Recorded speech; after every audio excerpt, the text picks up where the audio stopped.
Hello from the WAFB First Alert Weather Center. I'm meteorologist Jared Silverman, and we thank you for joining us here on WAFB Digital as we talk about this week's topic.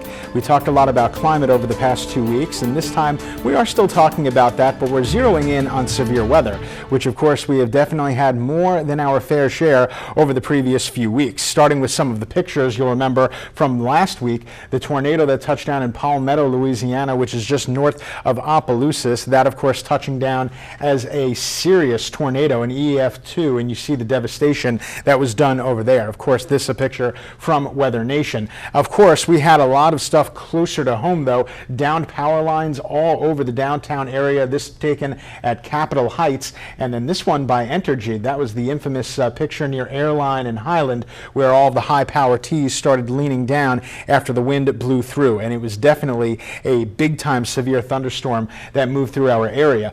Now, over the past 30 years, what you're seeing here is an average. These are severe thunderstorm probabilities, and you see the main bullseye, which is right between Texas and Oklahoma. Now, of course, this could be a little bit deceiving. When some people talk about Tornado Alley, they like to talk about the Midwest and the nation's breadbasket, but they tend to leave out the southeastern United States, which is why many people, especially meteorologists, have been considering over recent years forgetting about the Tornado Alley nomenclature altogether, because it is a little bit on the deceiving side. Over the past few weeks, certainly the activity has been more confined between Louisiana, Alabama, and Mississippi.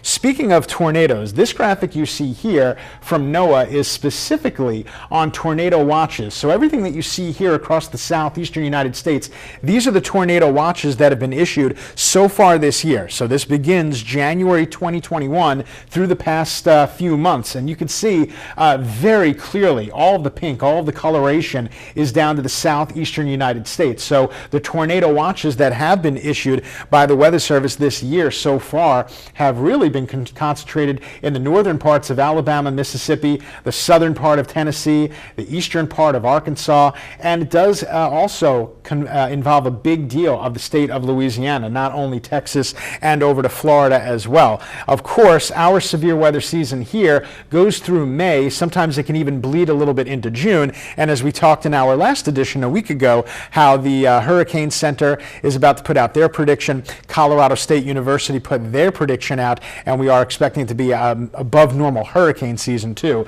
So not only active with severe weather, but we're still going to have to stay on guard as we get to the summer months as well. This graphic you see here talks about severe watches so far this year. So we showed how the tornado watches so far this year were confined to the southern and southeastern United States, and the severe thunderstorm watches that have been issued so far this year also have been in that area, including Louisiana, Alabama, Mississippi, and Texas. That's been where a lot of the action has been, and that's where it's expected to continue probably for another month or so. You know, a lot of computer models, in talking about the predictions of how active this severe weather season would be, a lot of the models showed their bullseye in this area between Louisiana, Alabama, and Mississippi, and shows that we still have a ways to go. I would say at least another month, maybe a month and a half of these such threats. So it's good when we can get a few days off from the rough weather. One of the other tools that we use a lot is from the SPC. That's the Storm Prediction Center. They're centered in Norman, Oklahoma, and they're the ones that give us the maps between the green, which is the marginal threat, and the yellow, that is slight. Now, sometimes it may be a little deceiving when you see that slight category, but I remind you that when we had that big outbreak of severe weather the past week, the one that did spawn a couple of tornadoes across Louisiana and closer to home, that was under this slight category. So you really do need to take that category seriously. I know when you hear the word slight, again, it can be a little bit deceiving. Enhanced, of course, is a little bit more serious than that, when you have numerous severe thunderstorms possible, and also tornadoes possible when that happens as well, with reports of wind damage to be expected, with persistent, widespread, and even a few of those storms being intense. Anytime that you're in the bullseye of red or purple, moderate and high respectively, that's when there is widespread activity likely, and that's of course when there could be widespread damage. That's something to think about, because we've been in that sector before already this year, which is a little bit rare to be in that moderate to high risk, but we've had that before in the Louisiana area already this year, I would say twice already. And again, the bad severe weather that we had in the last dose about a week ago, that came when we were only under that slight risk. Something to that the National Weather Service was doing the other day, which I thought was cool, on social media, on Twitter, they were showing, text us your hashtag, your selfie of your safe place. Where exactly is your safe place? Maybe a closet, maybe something a little bit smaller than that. We remind you that your safe space is usually on the first floor, only because here, of course, we really can't have basements. If we had basements, that would be the number one option, of course. You want to be on the first floor, the interior room of the house, the smallest room of the house, because you don't want an area with big space. That way projectiles can cross through a big distance. We want to be in a small room like this, closet or bathroom, and the key is to be in an area where you're not going to have any windows or doors to the outside. That's always best, and we even show it here that it's good to actually cover your head just to protect with a pillow or even a hard object. Something you also are aware of, and we go through this a lot, are the differences that we see between when we get these severe thunderstorm watches and when we get severe thunderstorm warnings. When we get the severe thunderstorm watch, that just means that severe weather is possible, but it doesn't mean that it's an imminent threat. That's what we get when we see a warning. That means that the threat is either imminent or it's occurring, or it could occur within the next hour or two. Typically under an hour for the warning. It could last over an hour. We've seen severe thunderstorm warnings already this year last much more than an hour, but typically they are under an hour. They're shorter lived and they cover smaller areas as well. The other thing we talk about here at WAFB is how to make sure you're ahead of the weather and how to prepare when the severe stuff hits. Getting our First Alert weather app, walking your yard to make sure everything is secure outside when the threat happens, and identifying your safe space as we just did.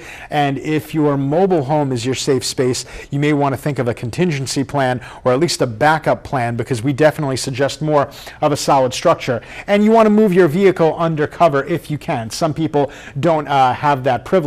Of course, this is something we saw a lot of last week, didn't we? We saw a lot of rain, a lot of flooding. We had between 6 to 10 inches of rain common across the viewing area, so now we're kind of ahead of the game. We had a lot of river watches and warnings, some rivers that made it over their flood stages last week, and even a few that are still lingering as problematic even this week as well. We remind you to turn around, don't drown. A couple of flooding facts for you. 1 foot of water can displace 1,500 pounds creating floating, creating buoyancy. 1 foot can pick up cars, 2 feet can actually move trucks and SUVs, and that's what happens. That's the problem a lot. Sometimes people go through this water in their trucks thinking that because they're in their truck they'll be able to get through it, and it's just not so. 1 foot of water has 500 pounds of lateral force. That's very impressive when you think about it. Basically a river running through. 6 inches of moving water can sweep you off your feet. I would say even a little bit less than that. So we remind you during this severe weather season